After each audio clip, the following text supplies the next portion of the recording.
អត់ភ្ញាក់ឡើងអាសនានេះឯងគិតចង់បោះបង់ការងារដែលឯងស្រឡាញ់ចោលមែនទេការងារដែលឯងថាចង់ខ្លាចជាហ្គេមមកចង់លេងហ្គេមឲ្យខ្លាំងឲ្យមានអ្នកស្គាល់ឯងចង់បង់វាចោលមែនទេឯងឆាប់ងើបឡើងមកធ្វើវាបន្តទៀតអាសនាឯងធ្វើវីដេអូហ្គេមតាំងពីមានកុំព្យូទ័រ Wi-Fi ឡាយហ្គេមអីបានគ្រប់សពបែបយ៉ាងរហូតដល់តែឯងអស់អាលីងពីខ្លួនហើយឯងចង់បង់វាចោលមែនទេអត់ទេអាណាឆាប់កាប់ឡាមកធ្វើវីដេអូហ្គេមវិញមកយើងឯងដូចឈ្មោះពីវាសនា gaming ចេញដាក់ថោអាល្បី gaming ឯងនឹងល្បីហើយដូចឈ្មោះចេញដាក់អាល្បី gaming ទៅ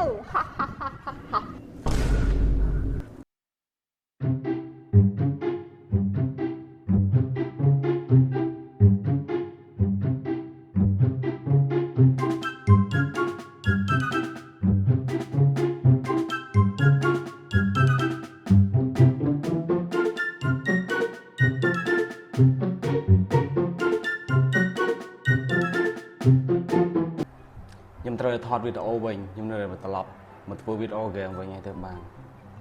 បើមិនចឹងទេខ្ញុំអត់មានក្តីសុខในជីវិតខ្ញុំប្រាប់អ្នកនរគ្នាមួយគឺខ្ញុំគឺជាអ្នកលេងហ្គេមម្នាក់ដែរតែអត់ល្បីខ្ញុំធ្វើវីដេអូ Free Fire ប្រហែលឆ្នាំមុនដែរតាំងក្នុង TikTok YouTube ខ្ញុំមាន YouTube មានអីដែរឥឡូវគឺខ្ញុំ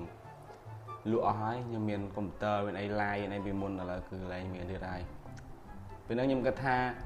ខ្ញុំចង់សម្រាកវាមួយរយៈដោយសារខ្ញុំហត់ពេកការងារផងអីផងទៅខ្ញុំស្មុគស្មាញខ្ញុំមកដល់តែធ្វើវីដេអូខ្ញុំអត់ចង់ធ្វើវាហត់តែខ្ញុំនៅតែឆ្លៀតកាត់លេងថ្ងៃណាខ្ញុំទៅខ្ញុំកាត់ព្រោះវាជាការឆ្លាញ់ចេញពីចិត្តយើងនេះឲ្យតនេះអត់ដឹងធ្វើអីទេមានអង្គុយកាត់វីដេអូថតវីដេអូលេងឥឡូវនេះខ្ញុំសម្រេចចិត្តថាខ្ញុំនឹងត្រឡប់មកធ្វើវីដេអូហ្គេម Free Fire នៅលើ YouTube វិញអ្នកគ្នាអត់ដឹងមែនណាគេស្គាល់ខ្ញុំខ្លាំងទេដោយសារខ្ញុំជាអ្នកលេងហ្គេម Free Fire យូរដែរតែខ្ញុំអត់ល្បីអត់អីដូចគេទេហើយបាញ់ក៏វាអត់ខ្លាំងដែរចាំមើលខ្ញុំលេងនឹងផុស YouTube ទៅចាំមើលវីដេអូបន្តទៅចាំមើលខ្ញុំបាញ់បានប៉ុណ្ណាមើលប៉ាន់ហ្នឹងទៅអ្នកគ្នាខ្ញុំស្ដាយពេលវេលារបស់ខ្ញុំដែលខ្ញុំខំប្រឹងពីមុនមកខ្លាំងមែនទែនពីមុនខ្ញុំធ្វើ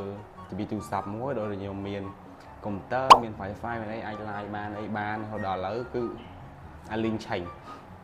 អស់ទៅវិញមកដល់ចោលលើកនេះខ្ញុំជាការចាប់ផ្ដើមមកជាលើកទី2ខ្ញុំសង្ឃឹមខ្ញុំធ្វើវាបានហើយខ្ញុំនឹងដាក់ឈ្មោះ YouTube របស់ខ្ញុំអាល្បី Gaming ពីមុនខ្ញុំជាវាសនា Gaming វាសនាគឺឈ្មោះរបស់ខ្ញុំពិតឈ្មោះប្រជាជាតិរបស់ខ្ញុំឥឡូវនេះខ្ញុំដូរពីវាសនា Gaming ដាក់អាល្បី Gaming តែម្ដងបាទទោះបីជាធ្វើអត់ល្បីក៏មានឈ្មោះអាល្បីដែរបាទអញ្ចឹងសង្ឃឹមអ្នកគ្នាជួយគ្រប់គ្រងខ្ញុំបន្តផងនៅពេលដែលខ្ញុំផុសវីដេអូមិនថាលើ TikTok និង YouTube